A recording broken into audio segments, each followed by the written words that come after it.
Good morning, everyone.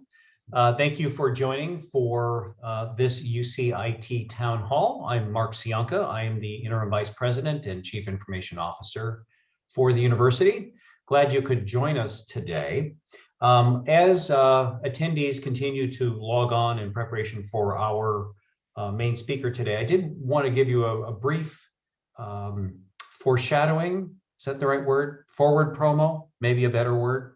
Wanted to let you know that there is an awful lot of conversation going on within the IT community, not just at the University of California, but across the Cal State University and the California community colleges. And I have been meeting with the leadership from those two other segments. And we've agreed that it might be really helpful to host an intersegmental half-day session, which we're going to do in late April, looking at how IT across the three segments is approaching conversations and action around diversity, equity, and inclusion. So we will get more information out to you as those plans get settled, but I did want to let you know that as we move into late April, we will host a half day of sessions where we look across all three segments of higher education in California, and we celebrate what's going well. We create opportunities to learn from each other, and we advance the conversation around diversity, equity, and inclusion. So look for information from that in the UCIT blog. With that in mind, we also want to follow up on a very popular UCIT town hall that we conducted last fall with today's guest, Eugene Whitlock. Eugene is the Chief People and Culture Officer from UC Berkeley. And I think on his payroll title, he's also known as the ABC of Human Resources, right? So that's correct. But Eugene gave a great brief session last fall, and we wanted to invite him back to give him the full hour to spend with us. And today you see the title of his presentation, Racial Injustice as a Barrier to Belonging. We want to welcome just a great speaker and a friend of the UCIT community, Eugene Whitlock. So Eugene, over to you, and looking forward to the conversation today. Thank you very much, and good morning, everybody. So today is the second day of Black History Month. So during the presentation, we will be doing a bit of a quiz to test your knowledge of Black people in history. And if you don't know the answer, that's okay, but it's an opportunity to learn a little bit. And I will forewarn everybody that this is the first time I'm actually giving this presentation. Usually I've ridden the bicycle a few times before I go into a race. So please bear with me if it comes across a little clunky or too controversial. Put your questions and comments in the Q&A and we will get to them as we go through. So I'll go ahead and get started. So starting with a quote here from Maya Angelou. I've learned that people will forget what you said, people will forget what you did, but people will never forget how you made them feel. And I like this because this is when I think about this in the workplace. People, will talk about, I want to make more money, I want to do this, I want that, but really what's going to make somebody stick to a job? It's how they feel about the job. I feel like I matter. I feel like my boss cares about me. I feel like I make a difference, and a lot of that is based on how people treat you. So when I think about diversity, equity, inclusion, and belonging being that key thing is like, do you feel like you belong here? Like you're part of our organization? Because if you do, you're going to stay and you're going to thrive. It's not only beneficial to the organization, but it's beneficial to the individual because they feel good about themselves and what they're doing every day. And when you go to work and feel good every day, or most days, right? Times can be tough. That affects your personal life as well. And when you come home and you're with your friends, with family, what kind of person are you? How you are at work is going to have an impact on that. So starting with our first Black history quiz, we see two individuals from history. The first one on the left, hopefully all of you recognize as Martin Luther King. The one on the right, she's famous for a bus. That hasn't triggered your memory yet. Rosa Parks. If you didn't get both of those right, there'll be other opportunities as we go along in the presentation. So, diversity, equity, inclusion, do they make your workplace better? So think about that to yourself. Does it make it better if all of us look the same? all of us went to the same school, all of us have the same education, all of us are the same gender, ethnicity? Or is it better when you have people from all over, people are treated well and they're included, right? So it's one thing to just have a bunch of different looking people and say, look at all the diversity here. But when you get here, you all need to act the way we want you to act. Leave that diversity and your culture and your differences at home, right? That's not inclusion, and that's not going to create a sense of belonging. And so, you've probably heard numerous times during your employment at UC, we support diversity. Diversity is a part of excellence. We want it to be equitable. But a lot of times people say, yeah, we support that because it's a good thing. And so what I want to talk a little bit about here first is, why is it a good thing beyond just it makes people feel good or it's the right thing to do? So sometimes when we talk about diversity, first we have to start with this. People say, well, why are we gonna hire that person just because they're Black or just because she's a woman? We don't hire for color or gender, we hire for talent. Yeah, we do hire for talent. But, talking about having more diversity at work doesn't mean that you're lowering the bar. A lot of people say, well, if we're going to hire, more female engineers, that means that, we have to dip deeper into the pool. That's not necessarily true. A more diverse talent pool probably means that you're doing more active recruitment and more active outreach, communicating to historically underrepresented groups. You're welcome here. We want you to be part of our team. It's not about lowering the bar. Also built in a statement like that is an assumption that the most talented people look a certain way, which, in most organizations tend to be typically white and male. Who decided that white and male are more gifted or talented than other folks? Or asked another way, do you believe that talent and skill and ability is spread equally across all genders, gender identities, races, ethnicities? Yeah, you probably do. Same thing for an applicant pool when you're hiring. There isn't one group or another that is better fit for a job based on some sort of demographic characteristic. The other thing to think about when we talk about lowering the bars, and some organizations do this, and they say, well, we always hire people of this caliber. So let's say we only hire people to be engineers who are from elite institutions. We occasionally will make an exception for somebody who seems really talented, but generally we stick to the elite institutions. The question to ask those organizations is, have they actually ever done research to determine whether or not the people from the elite institutions or people with a 4.0 GPA actually perform better once they're there on the job? Most organizations who look at this do not find that there's a correlation between this eliteness or whatever characteristic you want to talk about and how somebody performs on a job. There are a lot of things that go into whether or not somebody's going to perform well on a job, including teamwork and collaboration, which are difficult to measure based on somebody's individual accomplishments, particularly in college.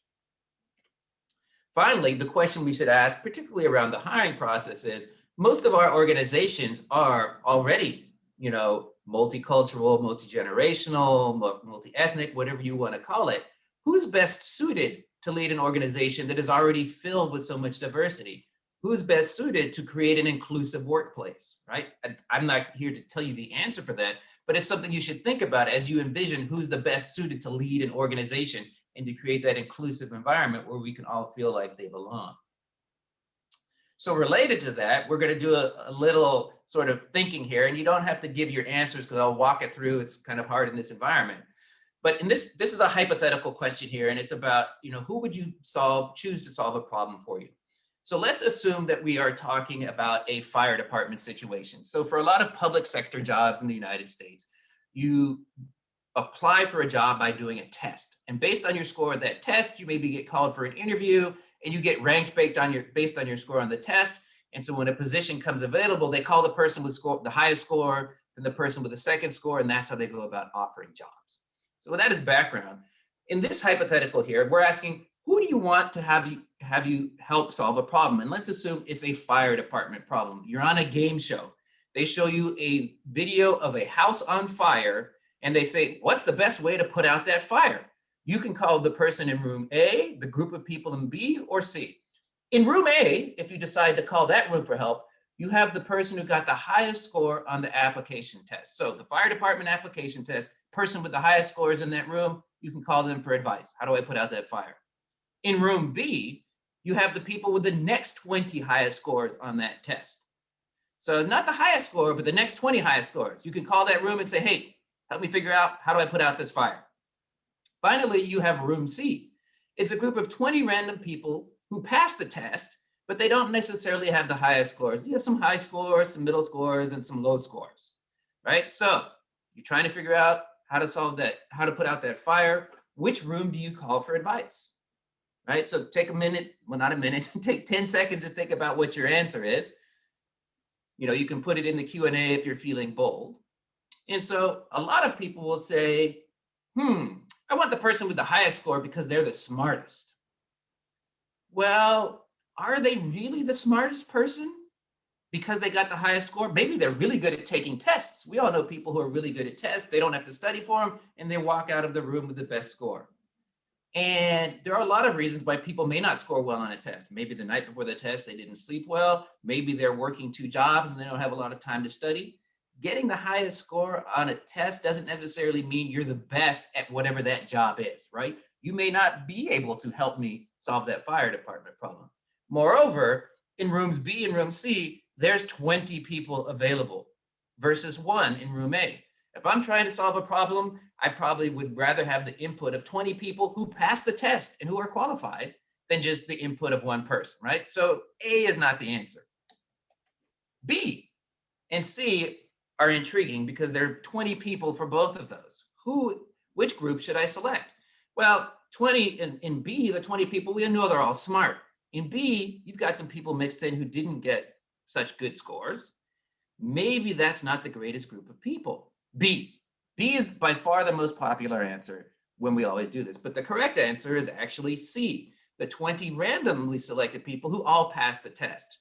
And here's why.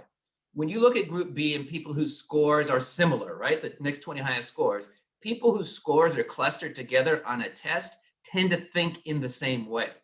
In group C, you have people whose scores are randomly spread out throughout among passing scores. You're more likely to get people who think differently about a problem. Group C is the group you always want to pick because when you're trying to solve a problem, you want competent people to do it, but you don't want everybody to think in the same way. You want people who approach the problem differently to help you solve the problem. That's how you're going to get the best result, whether you're trying to put out a fire in a video game or you're sitting together with your colleagues trying to brainstorm how do we fix this, right? There's some challenges that come with larger groups, right? More opinions, it takes longer, and we disagree. But this is always going to be the best way to solve a problem. And research has repeated this in various settings and always comes to the same conclusion. And sort of related to what we were talking about before about, we always take the people from the elite schools with the best scores. So IQ test, SAT scores, college grades are all well and good, but all that they really predict is how well that person does as an individual, how well that person does on a test, right? And as I mentioned before, there are a lot of reasons why some people may not score well on a test. The key thing I think about in the employment context is, in some jobs, yes, you do work alone, particularly in IT. There's some where you're just coding and you're doing your own projects, you get your assignments and you can do it. But a lot of the work that we do, particularly as you move up the ranks and you become a supervisor, well, now it's working with other people and requiring different skills that you can't test for, and that your GPA or the name of the school on your diploma is not going to tell you anything about that. So this is to set the back about when we hire, there's much more than scores on a paper that we should be thinking about in terms of, does this person have the talent, skills, or ability to achieve? Or when we're forming a project team, we're considering somebody for promotion. All right. And so in thinking about this diversity, equity, inclusion, one of the things that we talk about a lot about is equity. And so in this picture here, you see 2 lines for bathrooms. You see in the men's line, a man coming out of the bathroom. I couldn't find a better picture than this one. And on the right-hand side, you see a line for women going into the bathroom. And the line is much longer, and it looks from the picture like the women have been waiting there longer in line. And so then the question becomes, why is the women's line longer? What's the problem here? And normally, we get into a little conversation about this, but what some people see when they look at this picture is they see, well, the men just go to the bathroom faster.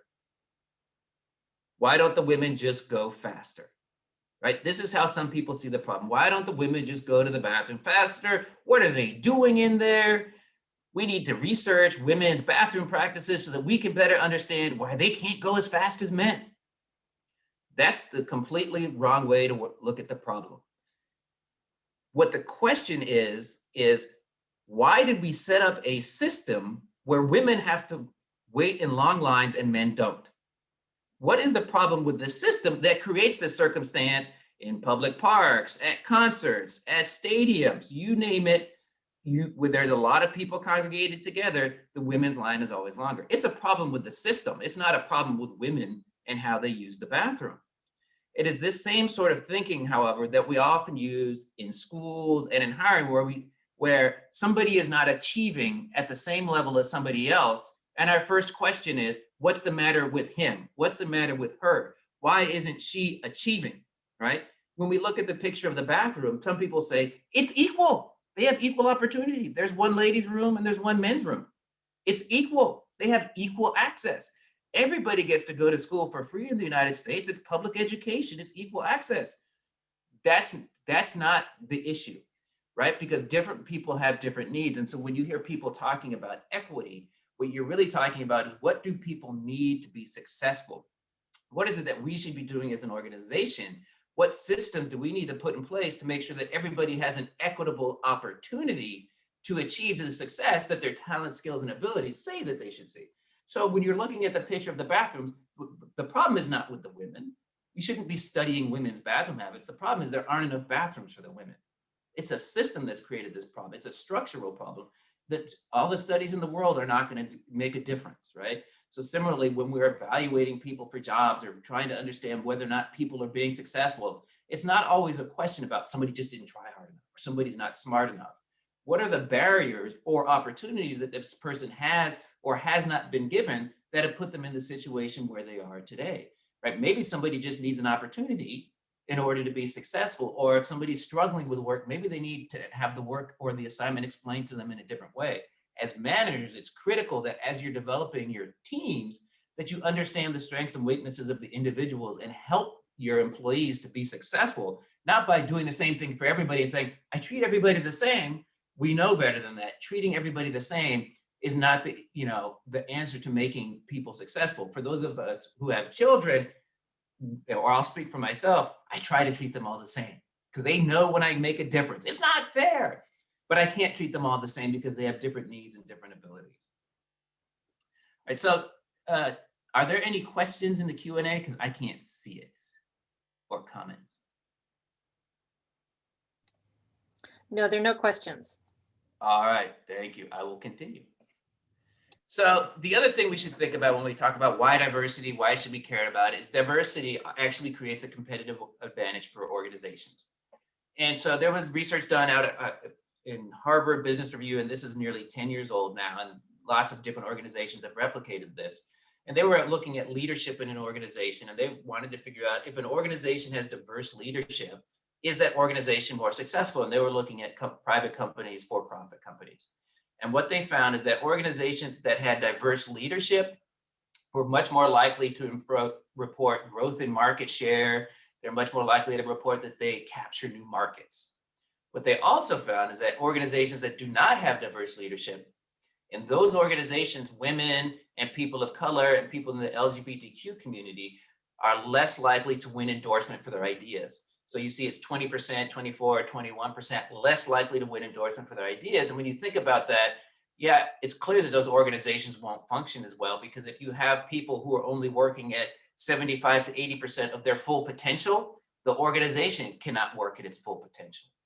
The other couple of thing that's really interesting about the studies, what they found is that when one member of a team has traits in common with the end user, so we're trying to sell a certain product to a certain demographic, the entire team better understands the users. A team with a member who shares a client's ethnicity is 152% likelier than another team to understand that client. Again, diversity is a competitive advantage. They also find that leaders who give diverse voices equal airtime, right? So that's everybody has an equal opportunity to have their ideas endorsed. They're nearly twice as likely as others to unleash value-driving insights, and employees in a speak-up culture are 3.5 times as likely to contribute their full innovative potential. Again, diversity makes us stronger. So it's not just the nice thing to have or the right thing to have, it makes a difference. And so for those of you who are still like, okay, I can see it makes the organization better, it's a nice thing. Well, this doesn't apply so much necessarily to UC, but in the real world, money is another reason to care about diversity, equity, inclusion, and belonging. Organizations make more money when they are diverse and inclusive. You can't just be diverse and be like, well, there's a bunch of different people here, and then treat them poorly, right? You have to be diverse and inclusive, and then this way the employees will become engaged. And so in the average workplace in the United States, typically white men who are physically able get hired. It's easier to get hired more than other groups. So corporate America is typically viewed as a meritocracy for white males, but not for anybody else. Individuals who are not white and male typically and more frequently experience unconscious bias. And so you've learned about unconscious bias before. It's these small or large things that tell you you don't belong, you're not good enough, small denials of opportunities, I can't pronounce your name, let me call you a name, all kinds of things, microaggressions, you name it, it's all in there. But the people who are on the receiving end of this bias become less engaged in an organization because they're not as likely to get promoted or get the good assignments. Their evaluations are going to reflect this. Their compensation reflects this. When we look at equity studies, even in the UC, we find there are a lot of organizations or business units where there's differential pay based on somebody's demographics, right? And so as you are experiencing this, having these negative experiences in these organizations, you progressively become less engaged in your work. You care less about your work. You're not working to your full potential. The organization feels it, and the organization cannot function at its full potential. We know, and this comes from Gallup, 16% of the workforce in any given organization is actively disengaged. That means I just show up, I do the minimum, and I go home. And this costs us $3,400 for every $10,000 in salary. Now, I haven't done this study at UC to compare, but this is broadly across the United States. That's what it looks like. And so this bias that people experience, particularly unconscious bias, also appears in interactions, not only, among employees, but in the interface between employees and the customers that they're trying to serve. It makes for unhappy customers. You can cause the organizations to lose business opportunities. And I won't go into this here, but this green shows if you are in an organization that engages people, you make a lot more money. Your customers like you better. You're more profitable. The stock market likes you better. So what's the bottom line? Diversity consistently trumps ability. Diversity consistently trumps ability in problem solving, provided that the members of the diverse group listen to each other and explore different ideas and points of view, provided that it's an inclusive workplace, right? Again, it's not just a nice thing to have. It makes the organization function better, and it makes the people within the organization feel better about being there and feel better about themselves. I won't go more into the money. Back to our Black History Month quiz. So here we have a couple of photos, somebody on the left and somebody on the right. On the left, we have Thurgood Marshall. He is famous for a couple of things. So he was the lead counsel for the NAACP Legal Defense Fund and tried in the Supreme Court the case of Brown versus Board of Education, which desegregated schools in the United States. And he later went on to become a Supreme Court justice. On the right, we have Colin Powell. Many of you probably remember him. Well, I'm a lot older, so I remember him initially from Desert Storm. He was the chairman of the Joint Chiefs of Staff. He was Secretary of State and an all-around statesman. All right, so now getting into the meat, the challenge of racial injustice. So understanding, that diversity and equity inclusion are very important values. Why, people can agree to that and understand it. Why do people still have negative experiences? What's going on? And, we're calling the summer the racial reckoning. And then we have what happened on January 6th at the White House. What's going on? Why do people feel the way they do? And so I think it's important to do a little bit of a history lesson at a very high level to understand sort of the track of civil rights and racial justice or injustice here in the United States to help inform why people, particularly people of color, feel the way they do when they express skepticism, anger, frustration about what's happening in the United States now. So, oh, we have another history maker here.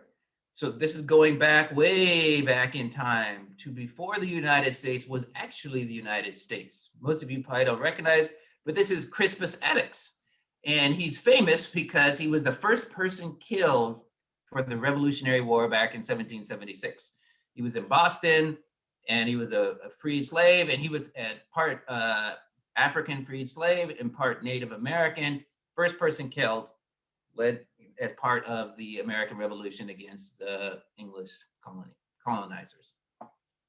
So, Boston Tea Party, as I mentioned, that kicks off the Revolutionary War.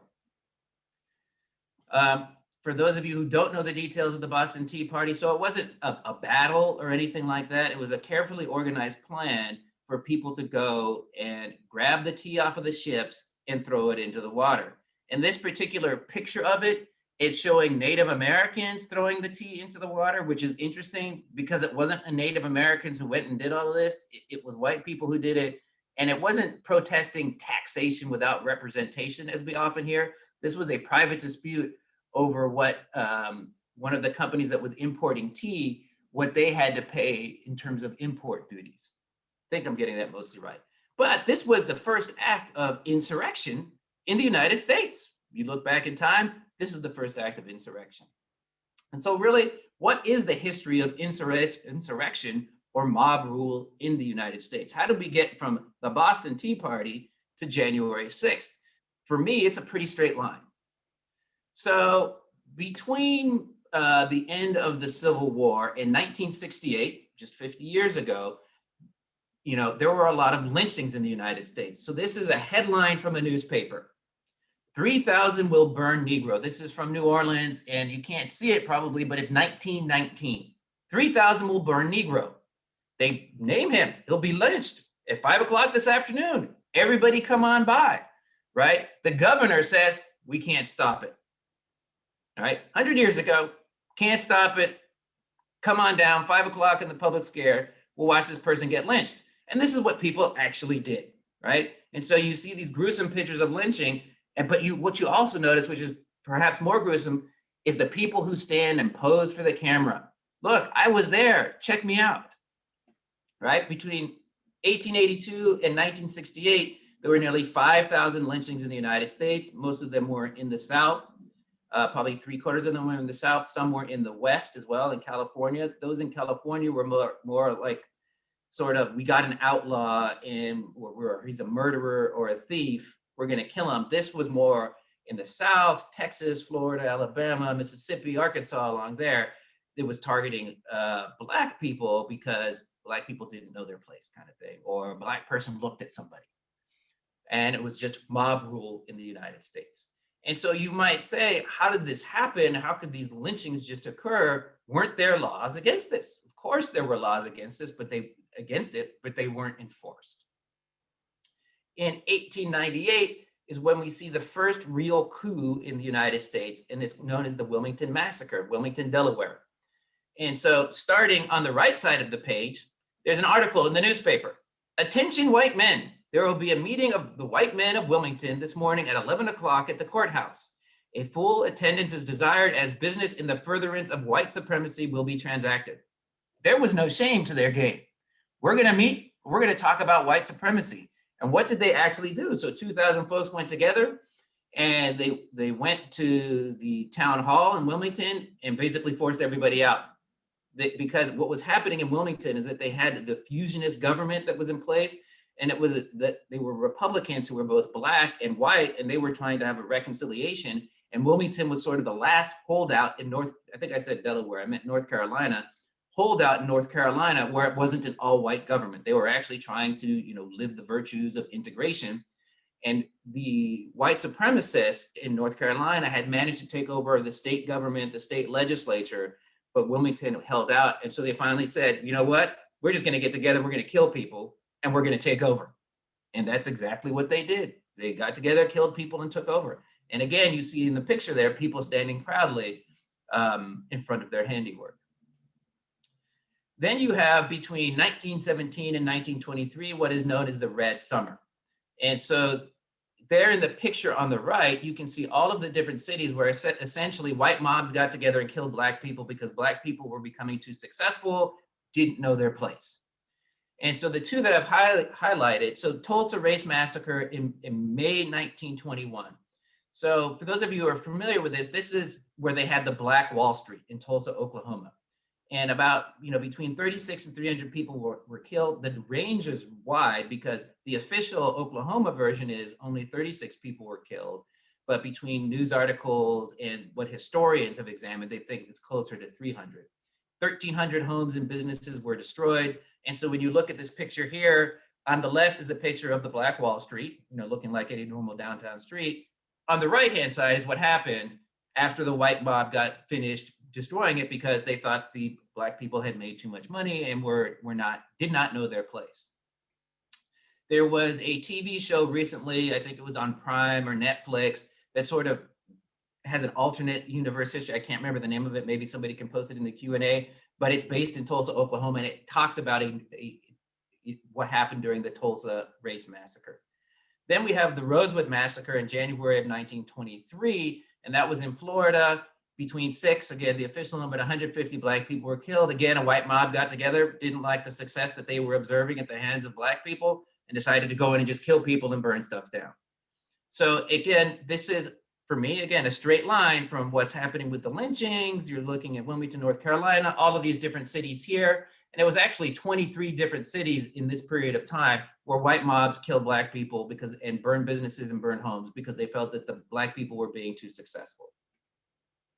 So again, people may ask, weren't there laws against this? What was going on? And so this is where I have the poll. And if we can run the poll now. And the question is, when was the first Civil Rights Act passed in the United States? Can we call up the poll, Yvonne?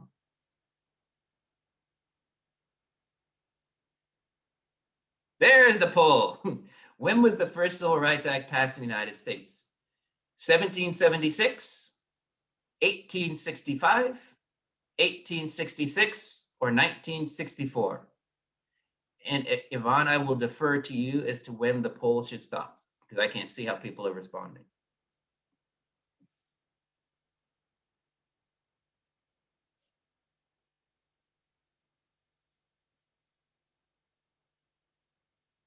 And the results. 71% of you went for 1964, 16% 1866, then we have 1865. So 1776, Declaration of Independence. 1865 is when people became aware of the Emancipation Proclamation, which freed all the slaves following the Civil War. 1964 is the Civil Rights Act of 1964. 1866 is the Civil Rights Act of 1866. That was actually the first Civil Rights Act in the United States. So when all of these lynchings and these other things are happening, there is actually a Civil Rights Act in the United States. Now, what that right said is it basically declared that all persons born in the United States, exclusive of Native Americans, shall have the same right as is enjoyed by white citizens. And so what you see there is white citizens were the benchmark, we're the standard. And now we're saying, everybody else, if you're born here, you get the same rights as white citizens do. And this legislation was actually vetoed by the president at the time, and Congress then had to pass it over a presidential veto. Part of what's missing in this statute is language that says you cannot discriminate against people based on their national origin or their race.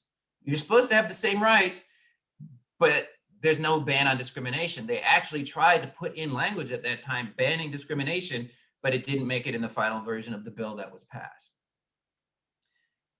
So Civil Rights Act of 1964, the popular choice. So that actually did say you can't discriminate against people based on not only their race and color, but religion, sex, national origin. So that's what we think about. That's the more popular one in the national consciousness. But even when you think about that, so it was 100 years between 1866 and 1964. And during that period of time, that's when you see all of these lynchings. That's when the Red Summer took place.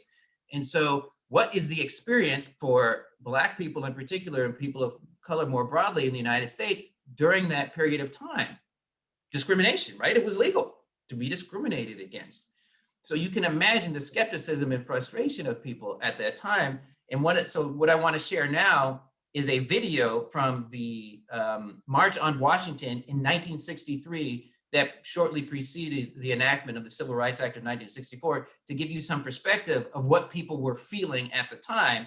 And as you watch this, keep in mind the protests that you've seen this summer and the same things that the things that people are talking about.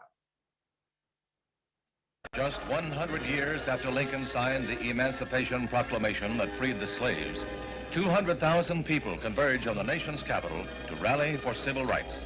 They come by train, they come by bus and by air. They come from the north, the south, the east and west. They come united in one cause, to urge Congress to pass a civil rights bill to end forever the blight of racial inequity. By 11:30, there are more than 200,000 thronging the mall, a crowd that is bigger than the most optimistic forecasts. Now there's a growing animation.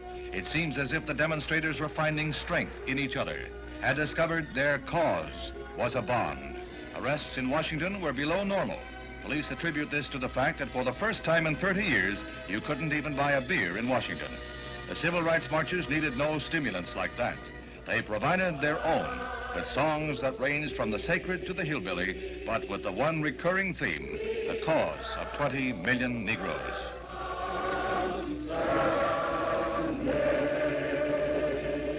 Washington, D.C., 1963. Democracy speaks in a mighty voice. Yo, check this out, man. We rolling this way. That march in 1963, that was a bit of nonsense. We ain't rolling like that no more. Matter of fact, the Young Black America, we rolling up with seminars, press conferences, and straight up rallies. Am I right? We gonna get what we got to get. Coming to us, word up. We ain't going out like that 63 nonsense.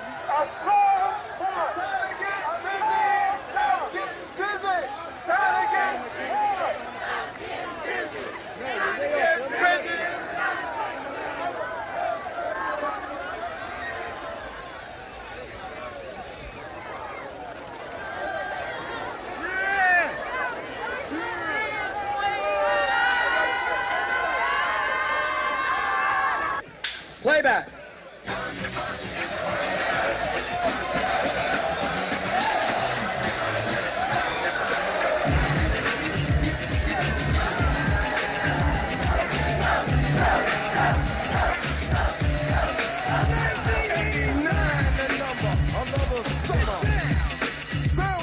Drummer, music hit your heart, cause I know you got a soul. Hey, listen if you're missing, y'all. Swinging while I'm singing. Hey, giving what you're getting. Know what I knowin'. While the black band's sweating. In the rhythm I'm rolling. Gotta give us what we want. Gotta give us what we need. Hey, our freedom of speech is freedom of death. We got to fight the powers that be. Fight the power. Fight the power. Fight the power.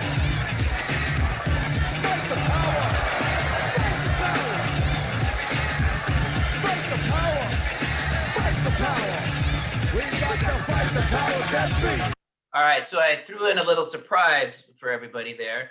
So that really, the initial clip really was from the March on Washington, and it's actually embedded in this music video from 1989. It's Public Enemy, and the song is Fight the Power. It was part of the movie Do the Right Thing. And so part of the reason why I like to play this, other than the fact that I really like the song, is that, so this is 1989, talking about 1963 being a bunch of nonsense and a waste of time. But what are they demanding there in 1989? They're demanding more or less the same things that they were demanding in 1963. That's probably been demanded since 1866. And it's very similar to the things that you hear today in terms of around equal rights and just, equal treatment. And so I want to play again another little video from somebody who was at the March on Washington in 1963, and just a little excerpt here about how they reflect back on their involvement in the March on Washington, what it meant to them. And there's also some clips from this summer, from the March on Washington this past summer, that was the anniversary march. I went from first grade through 12th grade and learned practically nothing about Black history. I mean, nothing. I always liked history. And so I knew that March on Washington was going to be a historical event, so I went. It's all been a progression, a movement that just keeps going.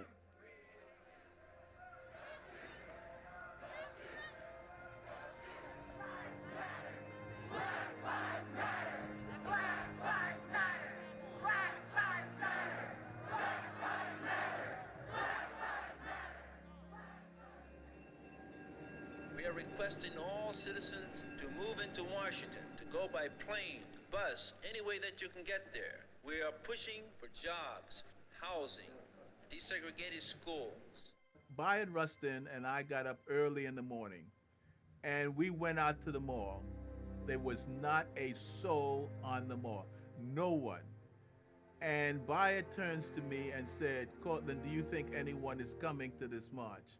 And soon as he said that, I mean, people were just pouring out of bus stations, of train stations.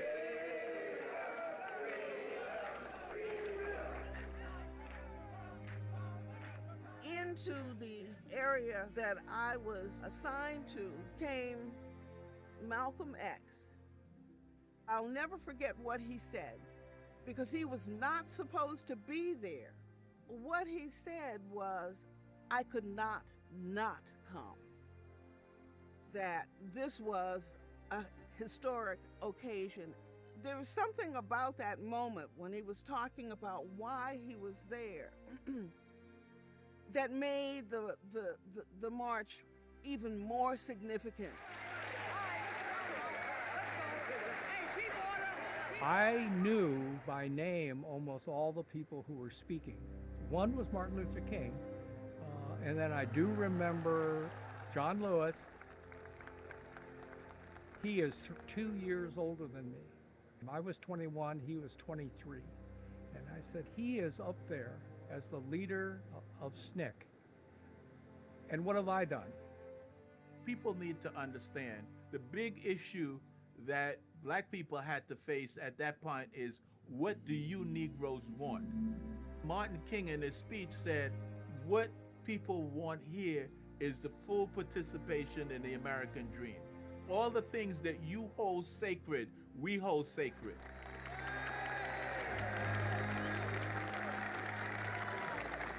That was a powerful speech. It's almost criminal the way they have reduced that man to "I have a dream." Where he talks about our forefathers, the founding fathers of this country gave our ancestors a promissory note, and we've come here today to cash that check. Now, to me, that should be the quote, you know, that is memorized from that speech. You don't hardly hear nothing, any programs and events around the day of Dr. King's assassination. All you hear is, "I have a dream. I have a dream." And I think that is almost criminal, because that man was way more than that. So there's more to the video, and you can look for it on NPR if you're interested. And here's a picture from this past summer when they did the March on Washington. But I listened to this and I shared this because it's just for you to have the understanding that it's the same messages coming again and again and again. And are things really changing? And this is part of the reason why people express a lot of frustration. And so I know my computer is making a sound in the background. It will stop, hopefully. It's the phone ring. So when we look to this summer at the Black Lives Matter protests, and then we look into January at what happened with the pro-Trump protests at the Capitol, a lot of people have called out, I believe rightfully, the differential in the treatment. So I wanted to just share some images from that to provoke thought if you haven't had the opportunity to stop and think about it already. So when the Black Lives Matter protesters went to the Lincoln Memorial, they were greeted by the National Guard, you know, dressed up in their battle fatigues, standing there, right? And so here's another angle of the shot. And so the protesters are there, you know, the National Guard is there. As you can see, nothing much going on, but people protesting. But then when you look at what happened at the Capitol, you have people climbing on the Capitol, people broke inside, right? Using flags as a weapon, right? To the point where the security inside of the Capitol had to draw their weapons. And as we all know now, several people actually died, right? And so people have commented again at like, well, at the Black Lives Matter protest, the military and the police were out in force. I think there were 5,000 National Guard members who were present then, compared to a few hundred who were present at the Capitol. What would have happened had this been a bunch of Black folks trying to go into the Capitol? Would it have been treated in the same way? And so I'll play these videos and then I'll comment on it in a second. And on the left is Black Lives Matter protest. On the right is the Capitol.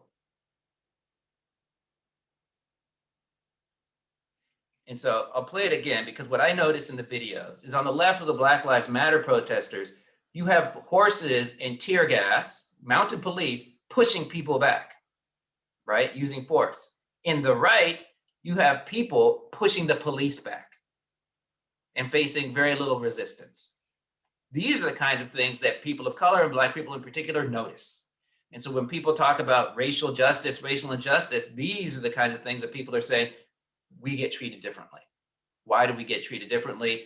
This is June 2020. Again, 1964 Civil Rights Act, 1866, the lynchings. Are things really different in the United States? Going back to our Black History quiz, here we have a woman on the left who's very famous. She's even had a movie made about her. And she's about to become more famous because Harriet Tubman is going to be on the $20 bill. Everybody will eventually know who she is by being placed on the $20 bill. That was something that was started by the Obama administration. The Trump administration put it on the back burner, and now the Biden administration has put it on the front burner again. So maybe it will happen within the next 4 years. We'll see. So one of the things that's different about the conversation now around race in the United States and within UC as well is this idea of being anti-racist, as opposed to just being, I'm not racist, actually affirmatively being able to say, I'm anti-racist. And what does that mean? And so I have a quote here that I want to read. It's not from me, it's from somebody else. When something is going wrong with a team, there's a saying that goes, you're either coaching it or allowing it, and both are a problem.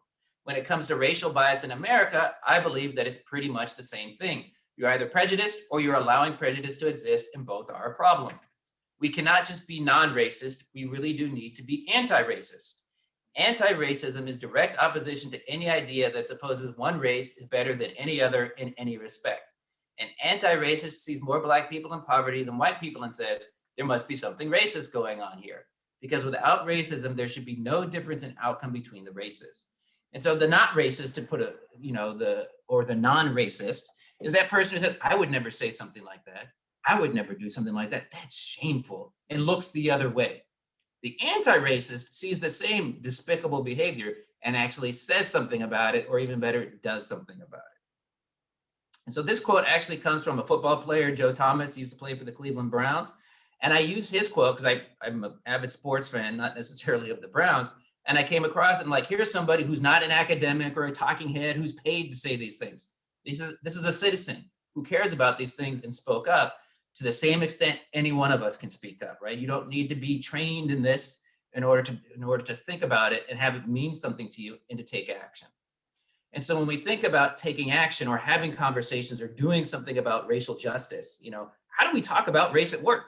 Do we just open up a conversation? And so I'll quickly go through some of these do's and don'ts. So it's going to be difficult to have conversations about race. We're not used to talking about it in the United States in general, certainly not at work. They will be uncomfortable if these conversations happen. We don't want to force the conversations, but as managers, maybe you create an opportunity for people to talk. In my team, after the thing happened in January 6th, we did one staff meeting dedicated for people to say whatever they wanted to say about it. They didn't have to participate in the meeting. They could just listen, but created an opportunity. When you do have these conversations and when you talk about race, it's important to understand that some people are more comfortable and more experienced and have more knowledge in these things. And so sometimes some people are going to say, quote unquote, the wrong thing. It's important for that person to apologize, and it's important to accept the apology and move on. People are trying and doing their best in most circumstances, and we should extend the benefit of the doubt. But when somebody's talking about something that might be unpleasant or uncomfortable that happened to them, that's not the opportunity for you to say, did that really happen? How do you know that was because you're a woman? How do you know that's because you're Black? We're really trying to listen and be empathetic and understand, right? We can have time to question things later. It's important, if you really want to make a difference, that you are what we call an upstander or an ally. Some people say co-conspirator. There's lots of words for it, but basically it's the idea that you're somebody who speaks up. When it comes to public safety and terrorism, if you see a package somewhere at a bus station, at an airport, what do we tell you? If you see something, say something. Sexual violence, sexual harassment. If you see something happen to somebody, we tell you, if you see something, say something. It's no different here with racial bias, harassment, discrimination. If you see something, say something. Don't just look the other way and say, that's disgusting.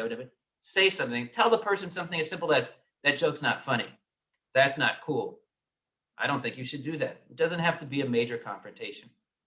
What you can do as an individual is you can learn about racism and civil rights in America. I did the not even the 101, like the 1,000,000-foot level. Maybe something makes you curious, Google it. Lots of great resources on the internet. We should develop our own cultural competency so that we can better engage with our colleagues who come from different cultural backgrounds. One of the things that we shouldn't do, while we're developing our own cultural competency, that doesn't mean you ask Black employees or other employees of color, tell me what it means to be Black. Tell me what it means to be Asian. It's not up to people of color to educate you. Again, you can develop your own cultural competency so that you can then have a conversation with your colleagues coming from a place of at least some amount of understanding. And then, let's see. I have a closing video, but before I do that, I want to see if there's anything in the Q&A. Yes, we do have a few questions in the Q&A. The first one is, how does UC compare to other universities in terms of attracting and retaining diverse talent? And are universities better at diversity than the wider corporate world? So I don't know how UC broadly does. At UC Berkeley, we were just looking at this data yesterday. We do a pretty good job of attracting. We do a decent job of retaining, like the retention rates for every different demographic around gender, disability, and ethnicity is pretty much the same as the average or is the same as white people. We also know that the experience that our marginalized groups have on our campus is the same as what the white males have as their experience. What we fail at is promotion and moving up the ranks. So we'll get you in the door, we'll treat you more or less well, but you want to get promoted into the senior management roles, then to our marginalized groups, that's where we don't do as well. And I suspect that's the same across the UC. And as compared to corporate America, yeah, the UCs definitely do much better than corporate America. And the next question is, what is the NPR video so people can look it up? It's called, I think it's actually called what I put on the slide. I think it's Reflections on the March on Washington. Okay. And then another question is, what is an effective data-driven response to the argument that seeking diversity in hiring or admissions is reverse discrimination against the majority? So this is a little bit of a longer conversation, but it's related to what I said there, is that it depends on how you identify talent. If we say the SAT means that you're talented and smart, and we only go by the SAT, I don't think that makes sense. But so when people are saying, we're considering a broader range of factors to identify talent, we're not lowering the standards. Where I guess you could say changing how we identify talent and potential. Using just the SAT or just the GPA is not the best way to identify talent. We know, for example, in the UCs, that your SAT score does not correspond to your success at the UC. It might be a predictor a little bit of your first year success, but not your overall success. So then what are we using then to identify talent? That's what we're changing. It's not saying we're going to take 10 Black people and 2 Asian people. That I wouldn't necessarily support, but it's really saying, how do we identify talent? And what we find when you break a lot of these things down is that there are a lot of obstacles in place that prevent people from historically marginalized groups from getting hired or getting advanced in organizations, not because they don't have talent or ability, but because of the structures in place or the biases of the people making the decisions that do it. So one of the most important factors in a hiring decision that people use is, does this person make me feel comfortable, right? Who makes you feel comfortable? Typically, people who look and act like you. So if I am a white male or let me say this, I'm a Black male. I grew up around a lot of other Black people. Who do I more likely feel like there's a fit with? Probably people who are like me. I grew up in California. I feel more comfortable with people from California than I do with people from New York, right? But I can't use that to make a decision about who should get a job. But what we find in the research is this affinity bias is what a lot of people use to make decisions. Oh, he reminds me of me when I was younger. I like him. And now all of a sudden you view everything about that person through that filter. Those interview questions, he answered them perfectly, even though he did not, because you're feeling this connection to a person. And so there's a lot of these things that go into decision-making about who gets hired, who gets into a college, who gets promoted, that we're trying to strip out and actually put in considerations that say, how do we truly identify talent? Okay, and we have a couple more questions. We have time for a couple more. Sure. Okay. One said, in my college history class, the professor assigned supplemental books because typically books sanctioned by universities don't reflect the real story of Black history. Has this changed much today? So that it would depend on the school you go to. And even in the K-12, it really depends on where you go to, what's in the history books. So, you know, I have friends and family who are in the South, and the history of Texas in particular, you hear a lot about because it's very prescriptive. About their history books look different from ours, right? The feds can't come in and prescribe it because local school boards control this, but people learn very different things depending on where they go to school. And that partly explains why people grow into adults who have like this different idea of what America is. Okay, and I have one more question. This person said, in my opinion, many non-racists and people of color are generally open to talking race. Yet in my observation, especially here at the UC workplace, managers, directors are less willing to talk about race diversity. How can we encourage our managers and directors that this topic is important and affects everyone on their team? So the managers of those managers should be the ones encouraging them to do that. And it would start with the senior leadership. I've said this before. The chancellor, the provost, the vice chancellors, they should be leading conversations with their teams and encouraging their direct reports to have those conversations. As an employee, couple approaches, if you're comfortable with your manager, say, hey, can you create space in a meeting for us to have a conversation about what happened related to whatever it is? Or through the employee resource groups, so we have at Berkeley, Asian Pacific Islander, we have groups for Latinx, for Black. Through those groups, they can go to the university, if you want that little bit more layer of protection, to the university and say, hey, these conversations need to be happening on campus. Can you help us, support us to make them happen? That's what I would recommend. And that's it for the questions. All right, so we're doing well on timing. So I have one last video to share, and this will hopefully be an inspirational video. So this is taken from the TV show called What Would You Do? Basically, it's like a candid camera kind of show.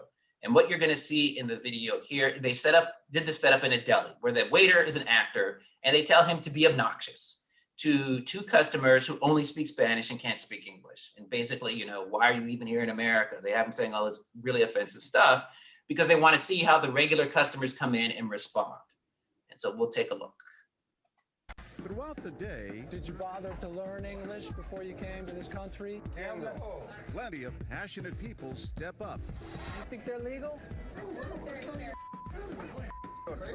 I'm American. You get I mean, this is an American restaurant. Am I American? I'm out.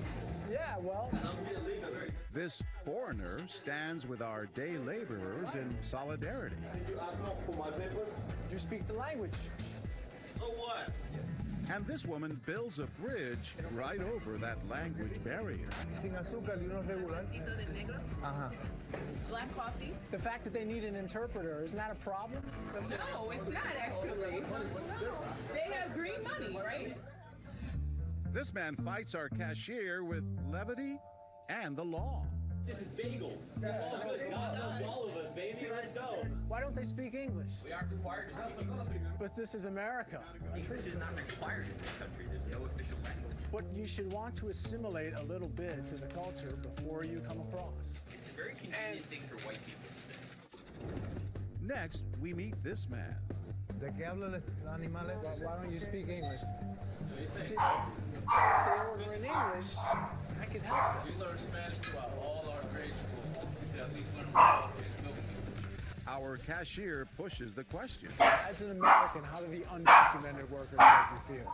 You know, the irony in this, I serve my country. I literally joined the Navy to protect every citizen. To the fact that I serve for people like you to think that you have a right to condemn anyone. Have you served, sir? Have you did anything to give back to this country that you so rightfully claim? Then if not, please let me just interrupt you. Can I please get 2 coffees with milk, sir? Please. He insists on ordering for our day laborers and even refuses to take their money. Sir, can you answer me this? You protect the country. Why do you protect people who aren't citizens? There is no way you are able to make that determination that they're a legal citizen just from them speaking another language. You got to treat these people better, man. You got to treat people better.